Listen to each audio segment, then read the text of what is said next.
Here's what's actually happening with your Social Security money right now, and why most people are getting confused about these numbers they're seeing online. The facts matter more than the headlines, so let's think this through carefully. Starting January 2026, Social Security benefits will increase by 2.8%. That's the official cost of living adjustment confirmed by the Social Security Administration. For the average retiree, this translates to approximately $56 more per month. Now, some people are calling this a $100 or $200 increase because they're multiplying numbers across different proposals, but that's not quite accurate. What's real is this.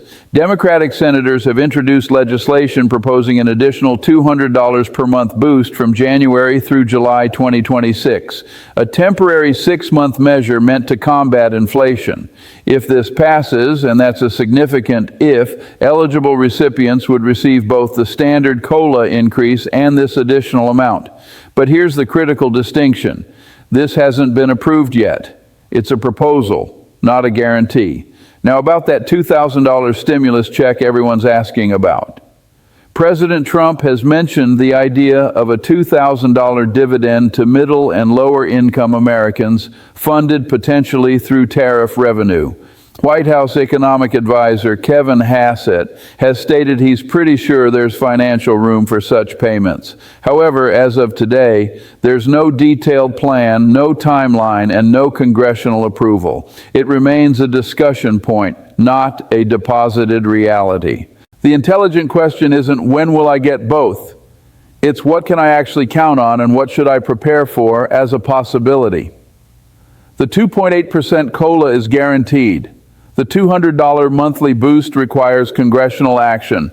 The $2,000 stimulus requires both congressional approval and a comprehensive implementation plan that doesn't yet exist. Understanding the difference between proposals, political promises, and actual policy could mean the difference between smart financial planning and setting yourself up for disappointment.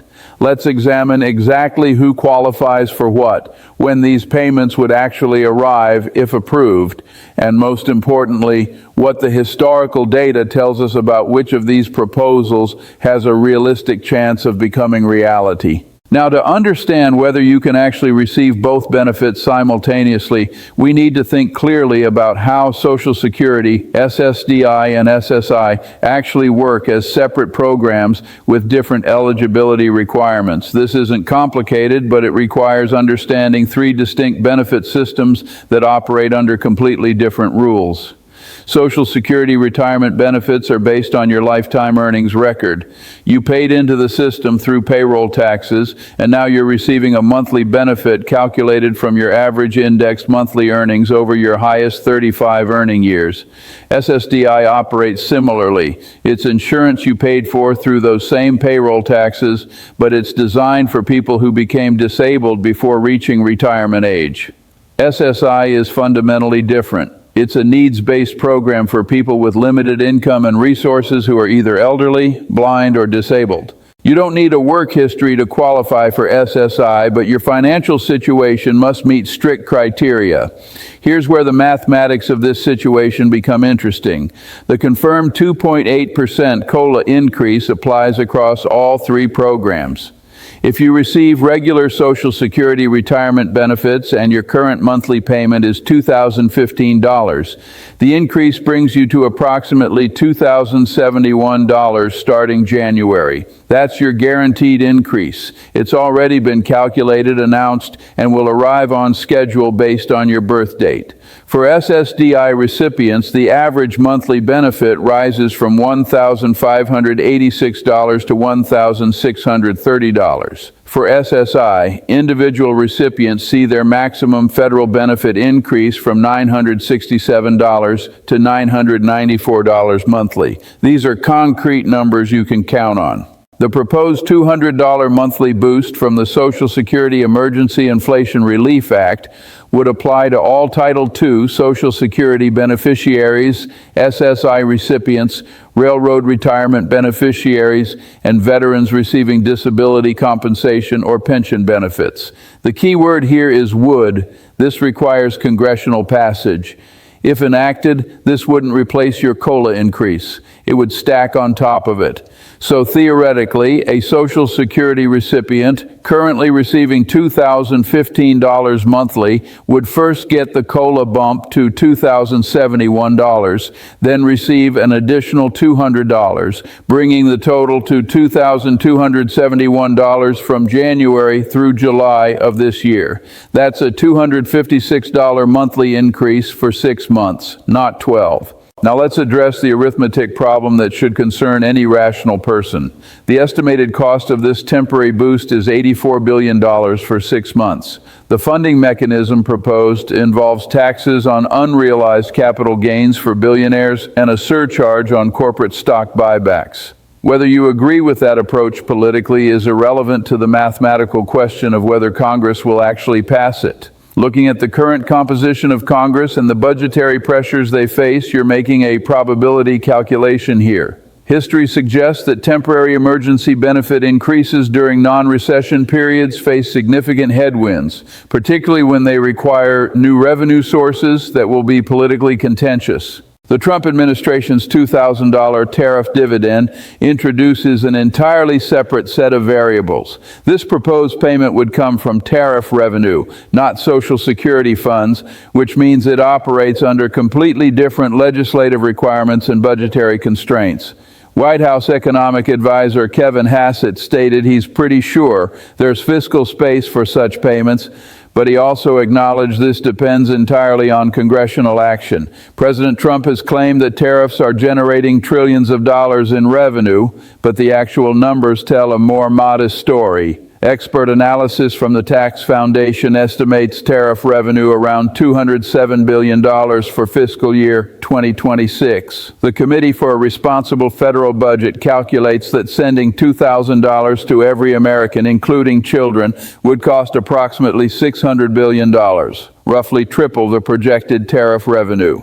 If we limit the payments to adults earning under $100,000 annually, we're still looking at approximately 150 million Americans at a minimum cost of $300 billion. The mathematics simply don't support the rhetoric unless we're discussing multi-year implementation or significantly reduced payment amounts. Senator Josh Hawley has introduced the American Worker Rebate Act, which proposes more modest rebates ranging from $600 to $2,400 per family, but even this scaled-down version hasn't moved through Congress. What concerns me most about the tariff dividend discussion is the underlying economics. Tariffs are taxes on imported goods paid by American importers who typically pass those costs to consumers through higher prices. Recent analyses suggest these tariffs have already cost the average American household nearly $1,200 since early last year. So we're essentially discussing whether the government will return money to citizens that those same citizens already paid indirectly through higher prices on goods. That's not a dividend in the traditional sense. It's a partial rebate of a tax increase. Can you receive both Social Security or SSI and the proposed tariff dividend simultaneously? In theory, yes, because they're funded from entirely different sources and serve different purposes. Social Security benefits come from the Social Security Trust Fund funded by payroll taxes. The tariff dividend would come from customs duties on imports.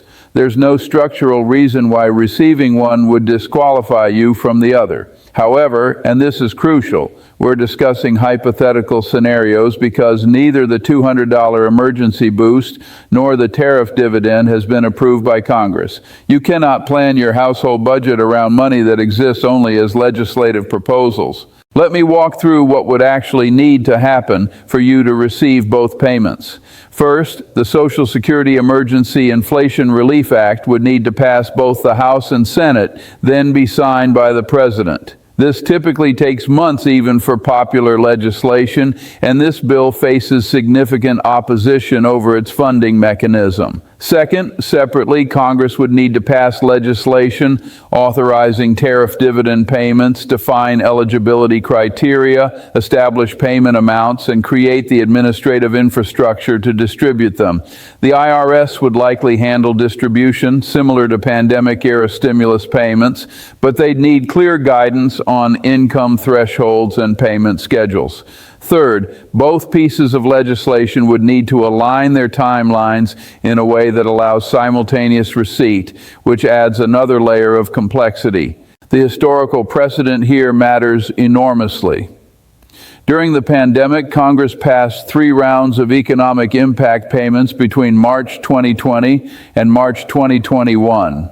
Those passed because we faced an unprecedented economic shutdown with unemployment reaching 14%. Current unemployment sits around 4%. The economic justification for emergency payments is substantially weaker, which means the political will to pass them faces higher barriers. Congress also passed those stimulus payments with broad bipartisan support in the initial rounds. The current proposals are largely partisan, which historically reduces passage likelihood significantly. Now let's examine how these payments would actually work if you're receiving SSI, because this gets complicated in ways most people don't anticipate. SSI has strict income and resource limits. For 2026, individuals cannot have more than $2,000 in countable resources, and couples cannot exceed $3,000. The SSI program also has complex income exclusion rules. The first $20 of most income each month doesn't count. And for earned income, the first $65 plus half of remaining earnings is excluded. But here's what matters for our discussion. The Social Security Administration has historically treated one-time emergency payments differently than ongoing income. The pandemic stimulus checks were specifically excluded from counting as income for SSI purposes, and they were exempt from resource limits for 12 months after receipt. If Congress passes either the emergency $200 boost or the tariff dividend, they would almost certainly include similar protections, exempting these payments from SSI income and resource calculations. Without those protections, recipients could paradoxically lose SSI eligibility by receiving emergency assistance designed to help them. I need to address something that troubles me about how these proposals are being discussed online and in some media coverage. There's a dangerous tendency to add up all proposed benefits as though they're equally likely to materialize, then present that sum as though it's already approved. I've seen headlines claiming Social Security recipients will get $1,200 in increases, arriving at that number by combining 6 months of the $200 boost. But presenting proposals as certainties does a fundamental disservice to people trying to make informed financial decisions. The only increase you can currently count on is the 2.8% COLA. Everything else is speculative. Consider what happens if you make significant financial commitments based on anticipated benefits that never arrive. Perhaps you agree to a higher rent assuming you'll have an extra $200 monthly. Perhaps you take on debt expecting the tariff dividend to help you pay it down. When those payments don't materialize because Congress doesn't pass the legislation, you're left with obligations you cannot meet. This is why distinguishing between enacted policy and proposed legislation isn't pedantic. It's essential for sound financial planning. I've seen too many people in my years of analyzing business and economic systems make decisions based on hoped-for outcomes rather than demonstrated realities, and the consequences are uniformly painful. Here's my framework for thinking about these proposals rationally. Assign probability weights based on historical precedent and current political dynamics. The 2.8% COLA has 100% probability it's law. The $200 emergency boost from January through July, I'd estimate that at perhaps 20 to 30% likelihood of passage in its current form. It could pass in a modified version with different payment amounts or duration, which might increase the probability to 40%, but the specific proposal as written faces substantial headwinds. The $2,000 tariff dividend, based on the mathematical constraints, the lack of congressional movement, and the controversial nature of the underlying tariff policy, I'd put this at 10 to 15% probability for 2026. It's possible, but it requires overcoming significant structural obstacles. What should you actually do with this information? First, plan your budget around the guaranteed COLA increase only.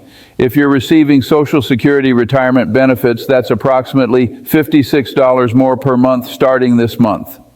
If you're receiving SSDI, it's roughly $44 more monthly on average. For SSI recipients, the individual maximum increases by $27 monthly. These are real spendable dollars you can incorporate into your household budget immediately. Second, stay informed about legislative progress through official sources, the Social Security Administration website, the official Congressional Legislation Tracking System, and announcements from the IRS or Treasury Department. Don't rely on social media posts or websites making definitive claims about payments that haven't been authorized. Third, if either the emergency boost or tariff dividend does pass, treat it as a windfall rather than recurring income. The emergency boost is explicitly temporary, 6 months only. The tariff dividend, if it happens at all, would almost certainly be a one-time payment. Don't increase your recurring expenses based on temporary income.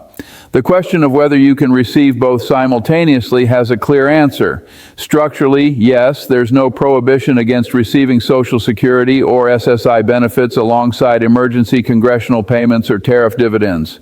But practically, you can only receive benefits that actually get passed into law and funded. Right now, that's just the COLA increase. Everything else remains in the realm of legislative proposals that may or may not advance through the complex machinery of congressional approval, presidential signature, and administrative implementation.